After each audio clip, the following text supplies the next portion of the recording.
Hey guys, welcome back to another totally original deck tech. It's me, James. Anyway, after that uncomfortable pause, I'm doing Muldrotha.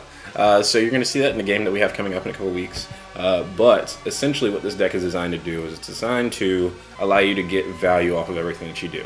And if you know me and the decks I play, I absolutely love value. So, a little bit about Muldrotha. Muldrotha is a CMC 6 commander, soul tie, so you've got the green, blue, black. And it allows you to go ahead and play cards from your graveyard. It's essentially recursion on a body. Now the great thing about that is it lets you play one of each permanent type per turn from your graveyard. So that gives you the chance to get double value out of a lot of your stuff. And if you have a sack outlet, it makes it really, really nice. As a CMC 6 commander, it could end up being a little bit more pricey to get it out. And if you're playing against blue players or anybody who destroys your commander, they're going to make it even harder to get out. 8 mana is a lot to play for a lot to cast for your commander. The great thing about it is once you have it out and you have ways to protect it, it's going to be smooth sailing from there. Now, your commander, whenever it comes out and you need to protect it, well, that's why you got some boots. These boots are made for walking, so you go ahead and slap those bitches on there, and it's going to be all right. Now, when other people start playing cards on other people's turns, you want to turn that off. And so you've got City of Solitude, which is going to make it so people can only play stuff on their turns. You've only got one card that can be played on somebody else's turn anyway, so you don't give a crap. Edit it. You've also got something nice called Lurking Predators, so whenever anybody plays a spell, you get to look at the top card of your deck. If it's a permanent, you get to put it into play. There are a lot of different ways that you can build that. I chose none of those ways. There are a lot of different good ways to play it. I chose none of those ways. I kind of just went with a couple of things that I liked. I like being able to help out other people, but at the same time, help myself out and not have people hate me for it. If I have a way to do something that's going to help out the entire table, I try to do that. The reason why I built this commander is because I wanted to make something that it was balanced as far as Simic is concerned, because if you guys have noticed, I play a lot of Simic decks, but at the same time, try something different in terms of playing a little bit more black. As you know, I really like black. I have affinity towards it.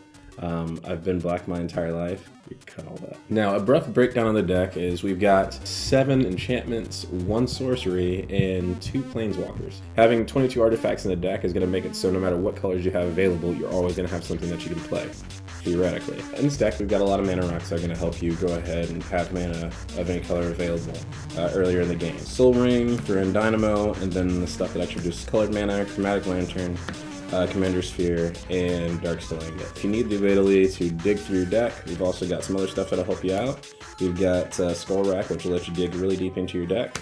And we've also got Howling Mine, which is going to help you draw cards. Another card to draw engine is going to be Temple Bell.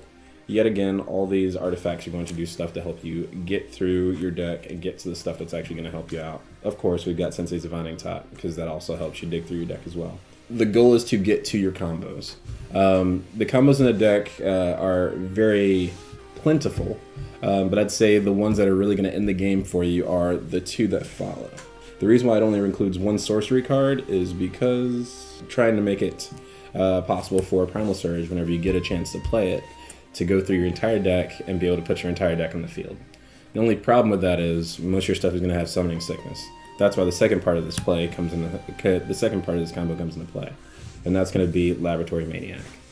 So, Laboratory Maniac plus putting your whole deck on the table plus trying to draw a card means you win the game. So if you try to Primal Surge and win the game and it doesn't work, start up a good conversation. That's usually how I would go ahead and go about that eventuality. The second one is going to be, which is an oldie but goodie, Mikaeus plus Triskelion. What you do is you ping somebody for 2, use the last one to kill Triskelion. Triskelion is going to come back because Mikaeus the Unhallowed says that it has Undying.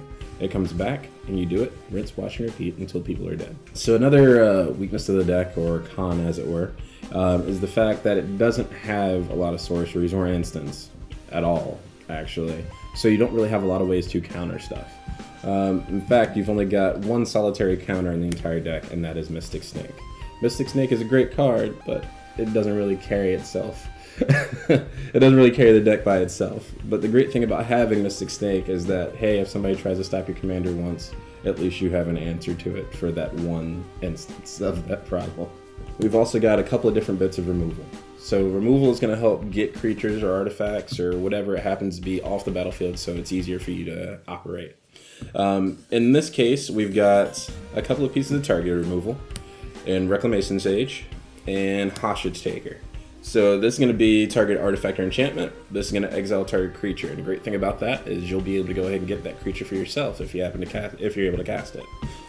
Last but not least is we have the nuke in the deck, and that is Bane of Progress, when you just need to say fuck everything. All three of these are great options, but what's great is having an extra one of these three. And so we have Phyrexian Metamorph, so it can copy any one of these three, so you can get one of them to go off again. Or you can just go ahead and stack these and recast them. So you just have a little bit more versatility. So I talked about the fact that I have a lot of artifacts in the deck. The other bit of protection that you have for your artifacts is Redeem, which is going to give all your artifacts hexproof. It's also going to give you card draw if you have the highest CMC artifact on the table. Now, another thing that's really, really important is being able to keep on drawing cards, because you want to keep on digging until you can get to that Primal Surge. And so there's other cards in your deck that are going to assist in that. One, you've got Tatiova, which is every time you play a land, you get to draw a card, which is really nice whenever it combos with Rites of Flourishing or Copy Enchantment copying that Rites of Flourishing, because excess is my favorite. I'd like to talk about some personal touches that I put into the deck. So essentially, what these things do are a couple of different things that I thought that would be pretty funny.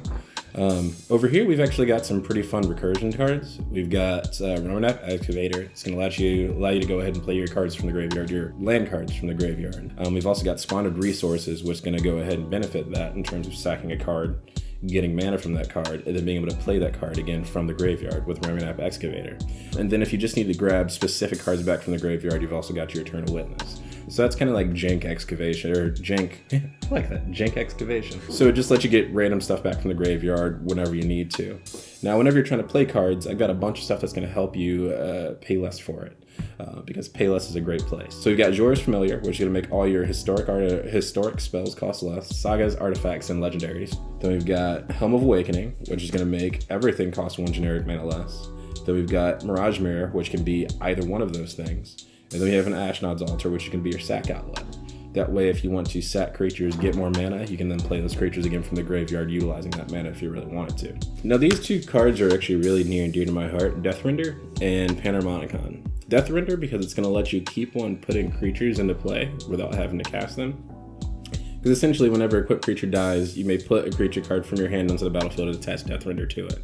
So if I have my, Sakura Tribe-Elder die, I can then drop my Bane of Progress. I'm not going to do that because it'll kill my Deathrender, but you get the idea.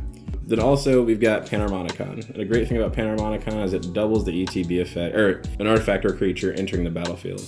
Essentially what it's going to do is say I have Ewit, for example. Instead of grabbing one card, I'm going to grab 2 cards. There are other cards in my deck that I'm sure that works for, but that's just one example.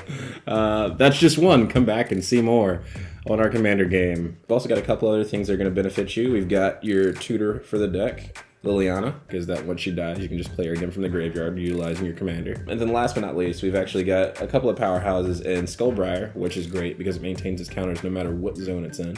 So whether it's in your graveyard or on the field, it's going to keep on having those +1/+1 counters that it ends up getting. Mindslaver is great in this deck because you can then play it again from the graveyard and take somebody else's mind. So in conclusion, this is a very value-driven deck, but at the same time, its erraticism, or its erratic nature, can benefit you. Essentially, every time you play this game, it can end up playing completely different for you. But the great thing about that is that it'll keep other people on their toes. Sure, you have your big ones like Primal Surge that people will see coming, but they won't see some of the other stuff that you have that it's just going to swamp them and punch them in the face. So because you can win by combat or not by combat, it gives you the ability to go ahead and be as versatile as possible and adapt to whatever situation that you have. So, if I gotta say anything, just go out there and have fun.